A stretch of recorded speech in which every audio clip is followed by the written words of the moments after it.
Ты слушаешь Радио Мария.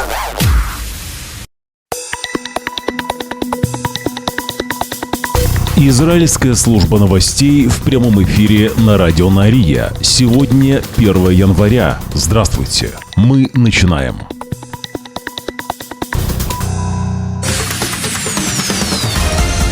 Главные новости Израиля. Слушай на Радио Мария. По данным армии обороны Израиля, в полночь, когда многие встречали Новый год, из центральной части сектора Газа по Израилю были выпущены 2 ракеты.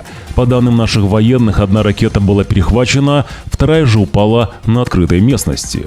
Сообщения о пострадавших в результате атаки, ответственной за которую уже взяли на себя Хамас, не поступало. Новости на Радио Мария. Далее к другим событиям. Депутаты Кнессета приняли критически важный законопроект, связанный с бюджетом, с минимальным перевесом голосов во вторник вечером 31 декабря. Для голосования не хватало 1 голоса, потому премьер-министр Израиля Биньямин Нетаньягу покинул больничную койку после операции и приехал в Кнессет, чтобы обеспечить поддержку законопроекта.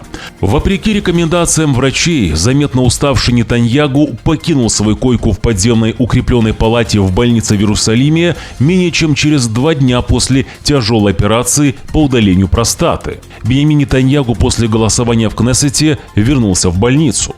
Сообщается, что врачи были против, чтобы Нетаньягу покидал больницу, поскольку у премьер-министра были катетеры, которые могли повредиться. Но несмотря на запрет врачей, опасаясь, что закон будет провален из-за угроз Итамара Бен-Гвира, проголосовать против всей фракции, Нетаньягу приехал в Кнессет. В результате законопроект был принят с перевесом в 1 голос. Голос Нетаньягу. Цитирую. «Сегодня, несмотря на сложности, мы приняли бюджетный закон, имеющий большое значение для безопасности Израиля и его экономики», говорится в сообщении, опубликованном Нетаньягу сразу после голосования. Врачи же в больнице рекомендуют премьер-министру оставаться под медицинским наблюдением еще несколько дней. Это необходимо даже при том, что 2-часовая операция премьер-министра прошла успешно. В это же время бывший министр военного кабинета Бенни Ганц заявил, цитирую, «Для премьер-министра Биньямина Нетаньягу выживание его правительства важнее, чем возвращение похищенных здесь и сейчас. Из 3 целей войны, которые касаются сектора Газа, 2 еще не достигнуты. Крах правления Хамас и возвращение живых заложников», отмечает Ганц, утверждая, что для премьер-министра важнее политически выжить, чем допустить еще одно гражданское правительство в секторе Газа. И поэтому Цаль будет продолжать барахтаться там еще долгое время. Это была цитата. Обращаясь к министру финансов Бецалелю Смотричу и министру национальной безопасности Тамару Бен-Гвиру, которые открыто высказались о своем несогласии с соглашением с Хамас, Ганц говорит, цитирую, что правда в том, что вы оба не уйдете из правительства, даже если будет полная и болезненная сделка, сказал Бенни Ганц. Главные новости Израиля. Около 1000 семей, чьи близкие пострадали от нападения Хамас 7 октября 2023 года, подписали публичное письмо с требованием к правительству создать государственную комиссию по расследованию действий правительства перед нападением. Открытое письмо будет опубликовано уже сегодня, 1 января, в нескольких крупных изданиях Израиля. Среди подписавших петицию более 20 человек, переживших плен, сотни семей павших, семьи заложников, ну а еще выжившие после нападения и раненые солдаты Цааля. Мы, семьи, пострадавшие от бойни 7 октября, требуем от правительства создания государственной комиссии по расследованию. Мы будем стоять стеной против любых попыток создания политической комиссии по сокрытию. Мы не примем комитет, в котором тех, кого нужно допрашивать, назначают следователи. Конец цитаты.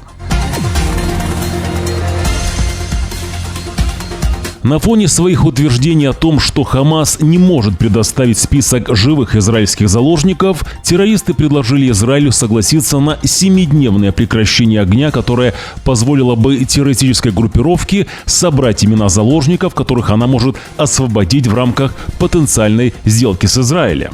В течение недельного прекращения огня заложники не будут освобождены, однако израильским войскам будет разрешено остаться в Газе. Ну а перемещенным лицам по-прежнему будет запрещено возвращаться в северную часть сектора Газа. Об этом сообщает общественная телерадиокомпания Израиля Кан-11, при этом признавая, что Израиль вряд ли примет это предложение. Напомню, что пока нет ответа на вопрос, живы ли заложники вообще. Списков похищенных нет. Государство просит Высший суд предоставить ему отсрочку ответа на петицию, требующую предоставить Красному Кресту доступ к палестинским заключенным в израильских тюрьмах. После вторжения Хамас 7 октября 2023 года правительство запретило представителям Красного Креста доступ к палестинским заключенным в израильских тюрьмах, что заставило Ассоциацию за гражданские права в Израиле, а также несколько других правозащитных организаций обратиться в Высший суд. В июле суд обязал государство обосновать свой полный запрет на посещение Красного Креста. В это же время такие петиции Красный Крест не направлял к Хамас с просьбой разрешить доступ к израильским заложникам, которые удерживаются в плену в секторе Газа. Новости на радио Нария. Главные новости Израиля.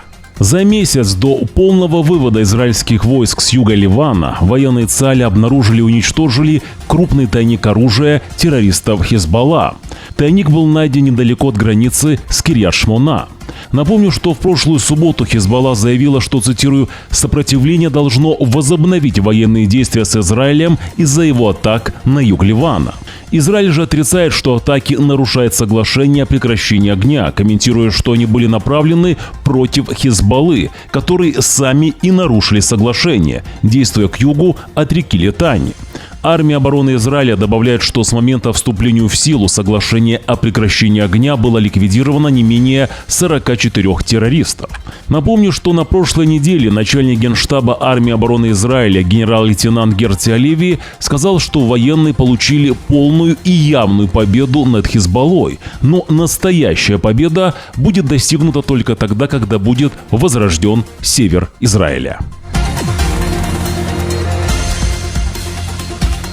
Депутат Кнессета Ицхак Пиндрус вызвал бурю негодования, заявив, что не может поддержать обязательную военную службу для харидим, сославшись, цитирую, на высокую цену, которую платят солдаты национальных религиозных конфессий, служа в армии, а именно, как он заявил, они оставляют религию. «Я вижу цену, и они платят очень высокую цену», — говорит Пиндрус, намекая на тот факт, что служба солдат из общины харидим подвергает их воздействию светского мира, побуждая некоторых из них вести менее религиозный образ жизни.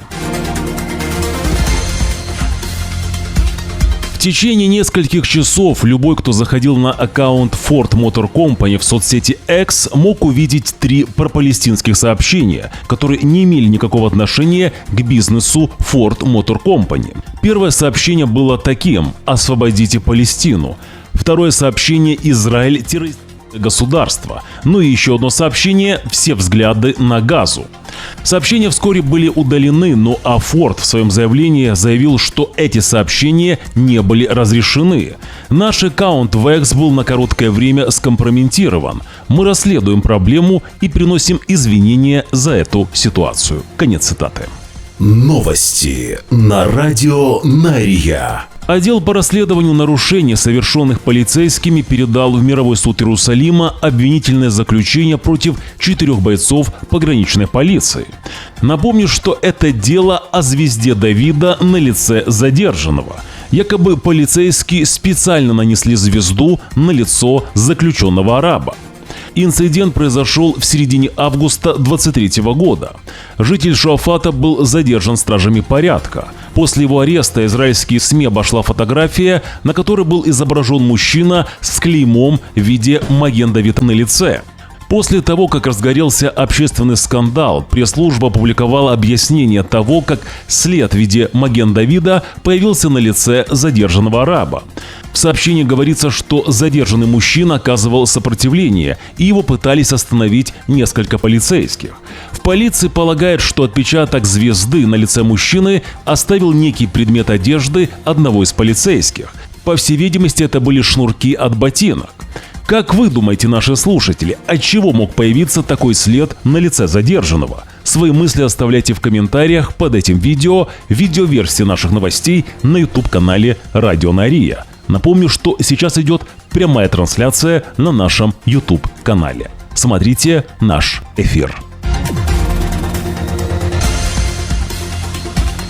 Антиправительственные СМИ Израиля распространяют ложную информацию о том, что якобы Сара Нетаньягу, которая сейчас находится в Майами, не смогла вернуться в Израиль, чтобы поддержать мужа во время операции, якобы из-за высокой температуры, вызванной неким вирусом.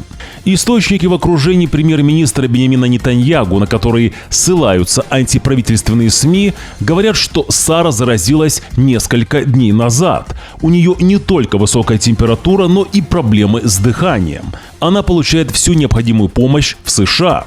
По словам источников, после выздоровления Сара Нетаньягу вернется в Израиль. Добавлю, что заявления от супруги премьер-министра и самого Биньямина Нетаньягу не было. Главные новости Израиля. Пропала 73-летняя Кармела Коэн. В последний раз ее видели 31 декабря около ее дома в Тель-Авиве. С тех пор ее местонахождение неизвестно. Приметы пропавшей: рост 160 сантиметров, волосы темные, карие глаза, носит очки. Всех, кому что-либо известно о месте нахождения Кармелы Коэн, полиция Израиля просит позвонить по номеру телефона 100. Напомню, что вернулся официальный телеграм-канал Радио Нария. Там мы публикуем то, что не пропускает YouTube. Подпишитесь уже сейчас. Отсканируйте телефоном QR-код на своих экранах. Или же найдите в поиске в Telegram Радио Нария латинскими буквами. Как написать Радио Нария, вы видите сейчас на ваших экранах. Также ссылку на наш телеграм-канал мы оставим в первом закрепленном комментарии под этим видео. Напомню, что нашей радиостанции нужна и ваша поддержка. Если вы хотите поддержать Радио Нария, уже сейчас подпишитесь на наш YouTube-канал. Также не забудьте нажать на палец вверх, если видео вам понравилось, или же на палец вниз, если видео не понравилось. Прокомментируйте этот выпуск. Спасибо также и нашим спонсорам. Их имена сейчас на ваших экранах. Израильская служба новостей желает вам удачного Нового года. Уже завтра, 2 января, в четверг, в 6 часов утра по Иерусалиму, мы снова в прямом эфире. Вы должны знать правду.